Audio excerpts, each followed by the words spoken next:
Hello students, welcome once again in Sundar sir's classes. तो students, आज की हमारी इस जो एग्जामिनेशन सीरीज है इसके अंतर्गत आज हम एक बार फिर करेंगे नोटिस राइटिंग का सेकंड पार्ट। फर्स्ट पार्ट में मैंने आपको बताया था नोटिस राइटिंग के बारे में कि नोटिस राइटिंग क्या होता है और उसे कैसे लिखना है, उसका फॉर्मेट जो है क्या है, और उसी के साथ साथ मैंने आपको उसके कुछ एग्जाम्पल के जरिए आपको बताने की कोशिश की थी कि आपने करेक्ट नोटिस जो है करेक्ट फॉर्मेट के अंदर आपने कैसे लिखना है ताकि आपके मैक्सिमम मार्क्स जो है वो आ सके। तो उसी कड़ी के अंदर उसी सिलसिले में आज की इस नोटिस पार्ट सेकंड के अंतर्गत मैं आपको कुछ डिफरेंट टाइप के नोटिस करवाने जा रहा हूं इसमें, तो जिससे कि आपका जो है नोटिस राइटिंग का जो सेक्शन है ये आपका अच्छी तरह से क्वेश्चन जो है आप अटेम्प्ट कर सकें आपके एग्जामिनेशन में। तो चलिए स्टूडेंट्स, शुरू करते हैं हमारा आज का ये वीडियो।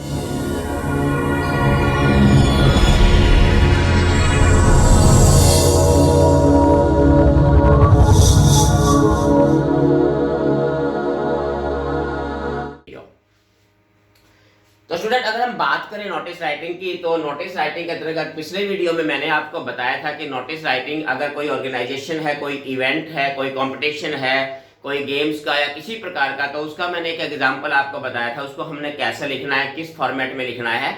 उसी के अंतर्गत आज मैं आपको दूसरे टाइप के कुछ नोटिस होते हैं उनके बारे में मैं बताऊंगा आपको कि वो भी नोटिस आपने कैसे राइट करने होते हैं।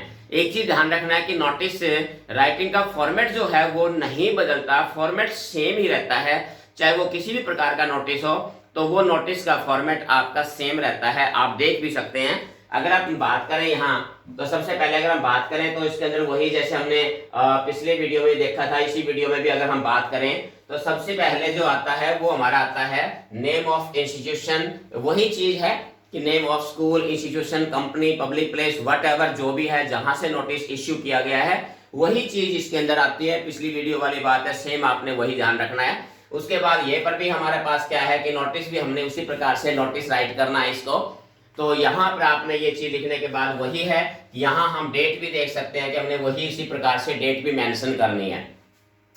यहाँ पर हमने वही बात हमारी वही आती है, हेडिंग में हमने मेंशन करना है, हेडिंग सेम उसी प्रकार से हमने हेडिंग भी यहाँ मेंशन करना है। अब यहाँ पर थोड़ा सा अलग मैं इसलिए बता रहा हूँ क्योंकि यहाँ पर जो हेडिंग जो हमने दिया गया है वो हेडिंग हमारा लॉस्ट एंड फाउंड का। ये दो प्रकार के नोटिस हो सकते हैं कि either you have lost something और यू हैव फाउंड समथिंग। फिर आपको या तो कोई चीज आपकी गुम हो चुकी होती है या आपको कोई चीज मिली है, तो दोनों में आप यहाँ हेडिंग आप देखिए, हेडिंग यहाँ अगर आपकी गुम है तो लॉस्ट लॉस्ट लॉस्ट भी लिख सकते हैं या फाउंड फाउंड फाउंड भी लिख सकते हैं। तो इससे बचने के लिए आप चाहे आपका लॉस्ट है या आपका फाउंड है तो आप सीधा जो है एक नोट कॉमन लिख दीजिए लॉस्ट एंड फाउंड, कि ये एक इसके अंतर्गत आपने नोटिस आप लिख सकते हैं। चाहे आपको फाउंड कोई चीज मिली है या आपकी चीज गुम हुई है तो आप सीधा लिख दीजिए लॉस्ट एंड फाउंड, तो ये आपका हेडिंग हो जाएगा। अब इसमें चीज जो ध्यान देने वाली बात यह है कि फाउंड और लॉस्ट में ज्यादा डिफरेंट नहीं होता, थोड़ा सा डिफरेंस होता है। वो डिफरेंस मैं आपको बताऊंगा।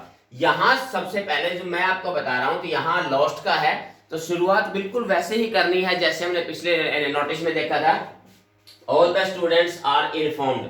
यहाँ बात स्टूडेंट की है तो स्टूडेंट लिख देंगे। अगर पब्लिक प्लेस की बात है तो ऑल द पीपल लिख सकते हैं। तो जहां से कंसर्न हो सेम वही चीज है, तो वही चीज आपने मेंशन करनी है। यहाँ इट इज टू इन्फॉर्म भी लिख सकते हैं। पिछले नोटिस में मैंने जो है लैंग्वेज लिखी थी इट इज टू इन्फॉर्म, तो यह कोई हार्ड एंड फास्ट नहीं है। आप अपनी सुविधा के अनुसार अपनी जिस प्रकार से आपको अच्छा लगे, आपको कंफर्टेबल हो, उसी प्रकार से आप यहाँ लैंग्वेज और सेंटेंसेस यूज कर सकते हैं, एक्सप्रेशन यूज कर सकते हैं। तो यहाँ मैंने लिखा है all the students are informed that I have lost my wrist watch. अब यहाँ पर वही चीज है कि गुम हुई है, तो क्या चीज आपकी गुम हुई है, और somewhere in the school campus भी कहाँ गुम हुई है। अगर थोड़ा आइडिया है तो आप मेंशन कर सकते हो। आपको पता नहीं है कोई चीज कहाँ गुम हुई है तो फिर आप ये ना लिखें, क्योंकि हो सकता है आपको पता ही ना हो कि आपकी चीज कहाँ गुम हुई है। तो ये चीज एक कॉमन सेंस की बात होती है जो आपने ध्यान रखनी है। अब बात इसमें जो महत्वपूर्ण वो ये होती है कि अगर आपकी कोई चीज गुम हुई है, लॉस्ट हुई है, तो आपने क्या है कि बताना होता है कि उसके बारे में कुछ एक दो आइडेंटिफिकेशन उसकी आपने मेंशन करनी होती है। फॉर एग्जांपल मैंने लिया कि it is a golden colour. एक तो ये गोल्डन कलर वॉच है, किस कंपनी की वॉच है हमने यहाँ मेंशन कर देना है। तो जरूरी नहीं है कि आपकी वॉच है, वॉलेट गुम हो सकता है, आपकी बुक है, ब्लेजर है, या कोई भी रिंग हो सकती है, आपका स्पेक्टिकल्स हो सकते हैं, व्हाटएवर जो भी आपका सामान, कुछ भी आपका फाइल गुम हो सकती है, कुछ भी चीज अगर लॉस्ट है तो आपने वही चीज यहाँ पर आपने मेंशन कर देनी है। जैसे यहाँ पर हमने मेंशन वॉच की है तो आपने कोई भी चीज आपकी गुम होता है वो मेंशन आप यहाँ पर कर देंगे, कोई दिक्कत इसमें नहीं होगी। अब उसी चीज के बारे में आपने अपना मेंशन भी करना है, उसकी डिटेल्स थोड़ा बहुत शॉर्ट डिटेल्स आपने उसकी जरूर लिखनी है। वॉलेट है तो वॉलेट किस कलर का है, वॉलेट में क्या है, ये चीज मेंशन कर सकते हैं। रिंग है तो रिंग गोल्डन है, सिल्वर है, या किस प्रकार की कैसी रिंग है, तो थोड़ी बहुत आइडेंटिफिकेशन उसकी आप उसके संबंधित डिटेल आप मेंशन उसमें कर देंगे। इसके बाद लास्ट में जो है नेचुरली बात है कि चीज गुम हुई है तो आप लोगों से अपील भी करेंगे कि वो आपको लौटा दें, आप इसके लिए रिवार्ड भी घोषित कर सकते हैं। तो यहाँ लास्ट लाइन में आपने यही चीज लिखना आता है, it is very important for me. अब कोई भी चीज है तो वो नेचुरली बात है आपके लिए बहुत ही इंपॉर्टेंट होती है, उसका इंपॉर्टेंस आपके लिए जो है वो बहुत ज्यादा इफेक्टिव होता है, बहुत ज्यादा होता है, तो आप ये चीज मेंशन कर सकते हैं, अंडरस्टूड होता है। लास्ट में हमने ये लिखना होता है, the finder is requested to submit it to the reception और टू मी। सिंपल सी बात है कि आपने अपील करनी है कि अगर किसी भाई बहन को या किसी स्टूडेंट को, किसी फ्रेंड को, किसी को भी, आम पब्लिक को, किसी को भी अगर मेरी ये चीज कहीं मिलती है तो ये फला फला, अगर पब्लिक प्लेस पे गुम हुई है तो आप पुलिस स्टेशन का भी मेंशन कर सकते हैं यहाँ, या अपना पर्सनल एड्रेस और कॉन्टैक्ट, आपने पब्लिक प्लेस पे है तो आप पब्लिक पर्सनली अपना कॉन्टैक्ट एड्रेस भी आप उसमें दे सकते हैं, तो वो भी आप यहाँ पर मेंशन कर सकते हैं। अब यहाँ पर क्योंकि स्कूल से गुम हुई है तो आप मेंशन करेंगे कि आप या तो रिसेप्शन पे इसको सबमिट करा दें, या फिर पर्सनली जो है मुझे भी ये सौंप सकते हैं। साथ में आप रिवार्ड भी यहाँ मेंशन कर सकते हो। अगर वर्ड लिमिट आपको अलाउ करता है तो आप इसमें एडिशनल इंफॉर्मेशन भी आप डाल सकते हैं, लेकिन ध्यान रखना है वर्ड लिमिट्स की, कि वर्ड लिमिट एक्सेस नहीं करनी है आपने, तो वो इसी के अकॉर्डिंग आप इसमें कोई भी चीज जो है कम या ज्यादा कर सकते हैं अगर वर्ड लिमिट आपको अलाउ करते हैं तो। लास्ट में जैसा कि बताया मैंने, आपने साइन, नेम, और अगर स्कूल है तो आप यहाँ पर क्लास लिख देंगे। अगर बात कोई पब्लिक की है, पब्लिक प्लेस है, तो आप यहाँ पर अपना एड्रेस और कॉन्टैक्ट नंबर जो है यहाँ मेंशन कर सकते हैं। अगर पब्लिक है तो आप कॉन्टैक्ट नंबर जरूर यहाँ पर अपने मेंशन कर सकते हैं। तो स्टूडेंट ये तो था हमारा लॉस्ट का। अब सपोज कीजिए कि आपको कोई चीज मिली है, वही रिस्ट वॉच आपको मिली है, तो आपने कैसे करना है? तो ज्यादा बदलाव नहीं करना है, सेम पैटर्न हमारा यही रहेगा, फॉर्मेट हमारा यही रहेगा। लॉस्ट एंड फाउंड का भी है, ये भी देखिए, all the students are informed that I have, यहाँ मैंने लॉस्ट लिखा है, लॉस्ट की जगह यहाँ पर आप अपने सिर्फ एक वर्ड लिख देंगे फाउंड। जो चीज मिली है उसका नेम यहाँ मेंशन कर देंगे, somewhere in the school campus, या कहीं भी आप मेंशन कर सकते हैं ये चीज मुझे ये मिली है। तो ज्यादा इसमें फर्क नहीं है, सिर्फ लॉस्ट की जगह हमने फाउंड लिख दिया, ज्यादा अंतर नहीं है। अब आगे इसमें क्या करना होता है, देखिए, अगर आपकी कोई चीज लॉस्ट है तो आप उसके बारे में उसके डिटेल आप एक्सप्रेस करेंगे, एक्सप्लेन करेंगे, बताएंगे लोगों की ये चीज की ये पहचान है। लेकिन अगर आपको चीज मिली है तो आप उसकी आइडेंटिफाई जो है ना उसको सीक्रेट रखेंगे, बताएंगे नहीं, बल्कि यहाँ हम जो है आम जो स्टूडेंट्स को इंफॉर्मेशन देंगे, नोटिस में ये चीज बताएंगे।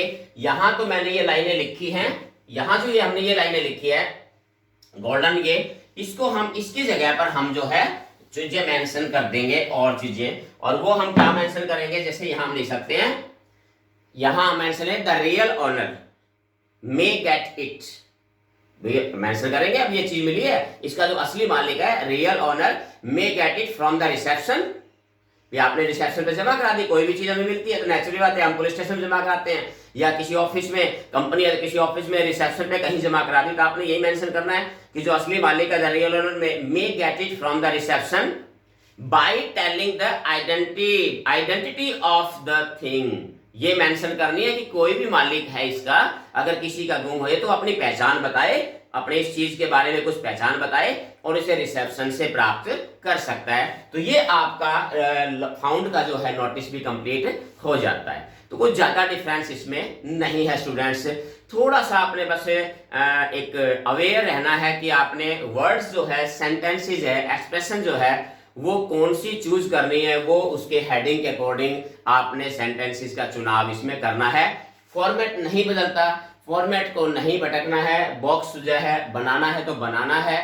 जो फॉर्मेट है वो डेफिनेट यही रहेगा, किसी प्रकार का नोटिस है वो पब्लिक नोटिस है, चाहे आपका जो है स्कूल का नोटिस है या किसी प्रकार कंपनी का है, किसी चीज का नोटिस है, चाहे वो इनविटेशन है नोटिस के जरिए, या कोई जो है अपील हो सकती है।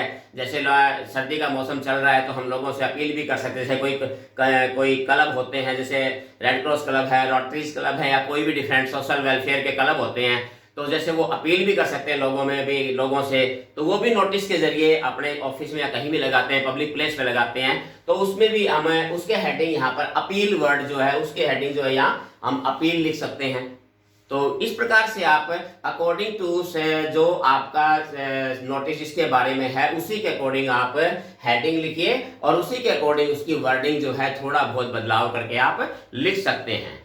तो स्टूडेंट्स से उम्मीद करता हूं कि नोटिस के ये दोनों वीडियोस के जरिए आपको अच्छी तरीके से नोटिस राइटिंग का फॉर्मेट आपके दिमाग में बिल्कुल अच्छी तरीके से सेट हो गया होगा, ताकि आप अपने मैक्सिमम मार्क्स इसमें ले सकें। तो स्टूडेंट्स, आज के इस वीडियो में इतना ही, फिर मिलते हैं नेक्स्ट टॉपिक के साथ। तब तक have a nice day, thank you.